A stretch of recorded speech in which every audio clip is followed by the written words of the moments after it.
살면서 가장 힘든 건 무엇을 해야 할지보다 어떻게 살아야 할지를 모를 때입니다. 안녕하세요. 오늘은 현대 경영의 아버지, 그리고 평생 인간의 본질과 삶의 태도를 연구해온 한 사람, 피터 드러커의 책, 나의 인생에서 배운 것들을 들고 왔습니다. 이 책은 단순한 경영 이론서가 아닙니다. 80년 인생을 살아낸 한 노학자의 삶에 대한 회고, 그리고 앞으로 살아갈 우리에게 건네는 말이에요. 우리는 종종 성공한 사람들의 삶을 부러워합니다. 하지만 드러커는 말합니다. 성공보다 더 중요한 건 의미 있는 삶이라고. 이번 영상에서는 피터 드러커가 인생을 통해 직접 깨달은 10가지 중요한 교훈을 함께 나눠보려고 합니다. 나는 왜 지금 이 일을 하고 있는가? 내가 진짜 원하는 삶은 무엇인가? 이 질문이 머릿속을 맴돌고 있다면 오늘 영상은 분명 당신에게 따뜻한 방향을 알려줄 겁니다. 그럼 우리 천천히 들어가 볼까요? 사람들은 나를 경영학자라고 부른다. 하지만 나는 평생 단 한 번도 경영을 해본 적이 없다. 내가 해온 일은 오직 하나, 관찰이었다. 피터 드러커는 자신을 바이스탠더, 즉 주변에 머무는 사람이라 말했습니다. 그는 기업을 운영하지 않았고 정치 권력도 잡지 않았습니다. 하지만 세상을 바꾼 수많은 결정 뒤에는 그의 조용한 질문과 관찰이 있었습니다. 어린 시절 드러커는 오스트리아 빈에서 자랐습니다. 그의 집은 학자와 예술가, 정치인들이 드나드는 작은 살롱이었습니다. 저녁 식탁은 늘 대화로 가득했습니다. 누구는 경제 얘기를 하고, 누구는 철학을 말하고, 누구는 음악으로 세상을 풀었습니다. 그때부터 그는 중심에 서기보단 바깥에서 지켜보는 사람이 되기를 택했습니다. 세상의 화려한 중심은 항상 욕망과 소음으로 가득 차 있었으니까. 나는 언제나 질문하는 사람이고 싶었다. 답을 주기보다 생각하게 만드는 사람. 그는 젊은 시절 독일 은행에서 일했습니다. 하지만 히틀러가 집권하면서 유대인인 그는 회사를 떠나야 했죠. 실업자 신분으로 런던 거리를 걷던 시절 그는 이렇게 다짐합니다. 나는 더 이상 누군가의 체계 속에서 살아가지 않겠다. 내가 보고, 느끼고, 해석한 것을 세상에 말할 수 있는 사람이 되겠다. 드러커는 이후 세계 2차 대전을 겪고 미국으로 건너와 대학에서 경영학을 가르치기 시작합니다. 하지만 그는 늘 말했습니다. 내가 가르치는 것은 경영이 아니다. 나는 인간의 태도를 가르친다. 기업이든 병원이든 비영리단체든 모든 조직의 중심에는 사람이 있습니다. 그리고 사람은 늘 혼란과 선택 사이에서 고민합니다. 그 고민을 곁에서 지켜보며 그들이 스스로 답을 찾도록 이끄는 것, 그게 바로 드러커의 방식이었습니다. 그는 평생 자신을 관찰자라고 불렀지만 그의 삶은 결코 소극적이지 않았습니다. 자기 자신에게는 냉철했고 타인에게는 따뜻했던 사람. 피터 드러커는 세상의 중심에 있지 않았지만 세상을 움직이게 만든 가장 조용한 목소리였습니다. 우리는 모두 자기 삶의 관찰자다. 그러니 지금 내 삶을 바라보자. 나는 지금 어떤 질문을 품고 살아가고 있는가? 나는 평생 위대한 인물들과 함께했지만 그들에겐 공통점이 하나 있었다. 그 누구도 스스로를 위대하다고 생각하지 않았다. 피터 드러커는 수많은 전설적인 인물들과 어깨를 나란히 했습니다. 그는 슌페터와 대화를 나눴고 케인스의 강의를 들었으며 루스벨트 대통령과 또 교류가 있었습니다. 하지만 그는 단 한 번도 그들의 권위나 업적에만 주목하지 않았습니다. 대신 그들이 어떤 삶의 자세로 세상을 바라보았는가, 그게 그의 관심이었죠. 피터 드러커가 가장 인상 깊게 본 인물 중 한 명은 경제학자 요셉 슌페터였습니다. 슌페터는 창조적 파괴라는 말을 만든 사람으로 알려졌지만 드러커는 그의 마지막 수업을 이렇게 기억합니다. 나는 실패했다. 위대한 경제학자가 되는 것이 내 목표였는데 결국 나는 교사로 남게 되었으니까. 그 말을 들은 드러커는 생각합니다. 슌페터가 놓친 건 그가 가르친 수많은 학생들의 마음속에 씨앗을 남겼다는 사실이었습니다. 또 다른 인물은 대공황 이후 미국을 재건한 프랭클린 루스벨트. 드러커는 루스벨트를 통해 정치는 단지 정책의 기술이 아니라 사람들의 희망을 조직하는 일이라는 걸 배웠습니다. 정치는 감정의 흐름을 읽는 능력이다. 그리고 그 감정 속에서 무엇을 말해야 하는지를 아는 것. 드러커는 늘 사람을 중심에 두라고 말했습니다. 숫자와 데이터보다 감정과 신뢰, 그리고 기대가 먼저라는 걸 이 인물들에게서 배운 겁니다. 흥미로운 건 드러커가 말하는 가장 위대한 인물들은 역사책에 이름조차 남지 않은 사람들이었습니다. 예를 들면 한적한 시골 마을의 가정교사, 매일 아침 성경을 조용히 읽던 할머니, 서점에서 자신이 아끼던 책을 조용히 추천해주던 점원. 이런 사람들에겐 다른 삶의 결이 있었다고 그는 말하고 있습니다. 그들은 소란스럽지 않았고 자기 삶을 설명하려 하지도 않았지만 살아온 방식 자체가 하나의 메시지였습니다. 나는 그들이 기억한다. 그들이 한 말이 아니라 그들이 가졌던 눈빛을, 그건 살아있는 철학이었다. 우리는 가끔 위대한 사람이 되어야 한다는 압박을 받습니다. 하지만 드러커는 말합니다. 진짜 위대함은 타인 안에서 내가 어떤 울림을 남겼는가에 있다. 그는 그 울림을 남긴 사람들을 통해 좋은 삶이란 무엇인가를 스스로 배워갔고 그것을 오늘 우리에게 조용히 건네줍니다. 당신이 만나는 사람 한 명 한 명이 당신에게 삶의 거울이 된다면 당신은 이미 훌륭한 관찰자이며 어쩌면 누군가의 위대한 인물일지도 모릅니다. 사람은 일을 통해 성장한다. 그렇기에 일이 그 사람을 망가뜨려선 안 된다. 피터 드러커는 기업을 돈을 버는 기계로 보지 않았습니다. 그는 늘 말했습니다. 기업은 사람이 의미를 찾는 공동체다. 조직은 인간을 위한 것이지 인간이 조직을 위해 한 것이 되어선 안 된다. 피터 드러커는 미국 제너럴 모터스의 경영 시스템을 관찰하며 이 시대의 조직의 본질을 탐색했습니다. 그는 거대한 공장의 톱니바퀴 같은 시스템 안에서 한 사람 한 사람의 존재가 점점 투명해지는 것을 느꼈습니다.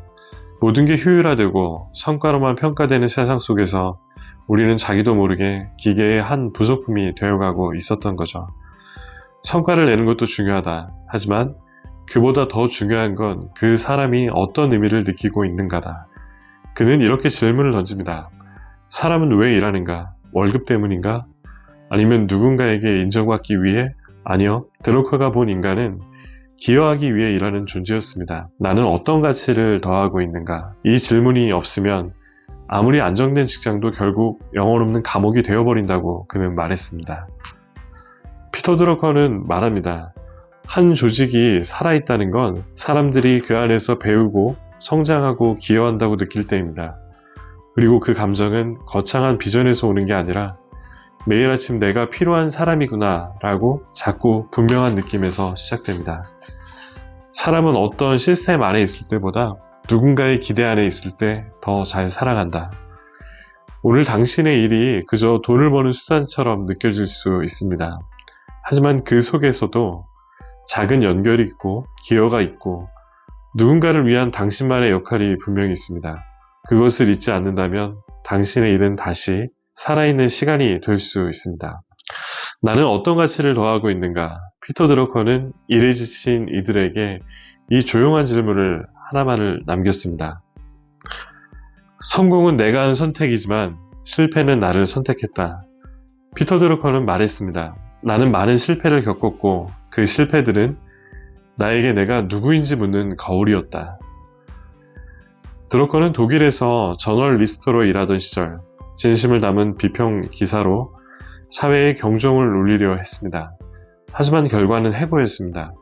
그가 믿었던 진실은 체제와 권력 앞에서 너무도 쉽게 무너졌죠. 나는 그날 세상이 진실만으로는 움직이지 않는다는 걸 처음 배웠다. 그는 영국으로 건너갔고 다시 미국으로 그리고 새로운 대학으로 옮겨 다니며 늘 낯선 환경에서 다시 시작하는 삶을 반복해야 했습니다. 많은 사람이 그를 보며 유명한 석학이라 말했지만 드러커의 내면엔 늘 나는 충분한가? 라는 쉼없는 질문이 따라다녔습니다. 실패는 나를 멈추게 하고 다시 나를 바라보게 했다. 드러커는 실패를 통해 자신의 오만함을 보았고 스스로 과대평가했던 경험들을 돌아보았습니다. 그는 말합니다. 실패는 우리를 땅에 닿게 한다. 그리고 땅에 닿은 사람만이 다시 중심을 잡고 설 수 있다. 나이가 들어가며 그는 더 이상 대단한 인물이 되고 싶지 않았습니다. 대신 진짜로 필요한 말을 남기는 사람이 되기로 했죠. 실패가 가르쳐 준 것은 단순했습니다. 내가 할 수 없는 것들을 인정하고 그럼에도 내가 해야 할 일을 선택하는 것. 그는 말합니다. 나는 많은 것을 놓쳤다. 하지만 내가 놓치지 않은 한 가지는 배우려는 자세였다. 실패는 누구에게나 찾아옵니다.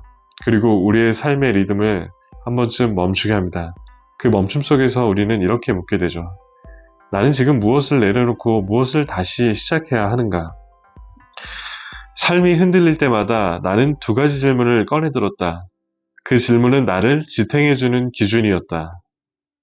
피터 드러크의 말입니다. 그는 남긴 가장 단순하면서도 깊은 질문 두 개. 나는 어디에 있어야 하는가? 나는 무엇에 기여하고 있는가? 이 질문들은 그 어떤 자기계발서보다도 강력했고 그 어떤 경영 전략보다도 실제적이었습니다. 왜냐하면 이 질문은 자기 자신을 직면하게 만들기 때문입니다. 드러커는 조직을 다루는 수많은 리더에게 이 질문을 던졌습니다. 지금 당신이 있는 자리가 당신이 있어야 할 자리인가요? 많은 이들이 대답을 하지 못했습니다. 그들은 단지 있게 된 자리에 있었기 때문입니다.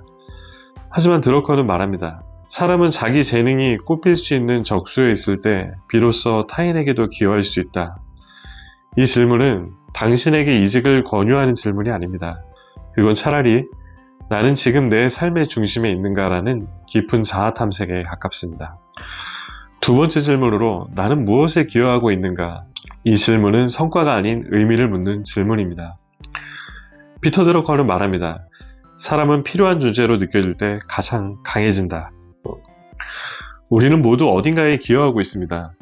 문제는 그 기여를 스스로 인식하지 못한 채 살아간다는 것입니다. 그리고 그 인식의 부재는 삶의 권태로, 무기력으로, 외로움으로 이어집니다.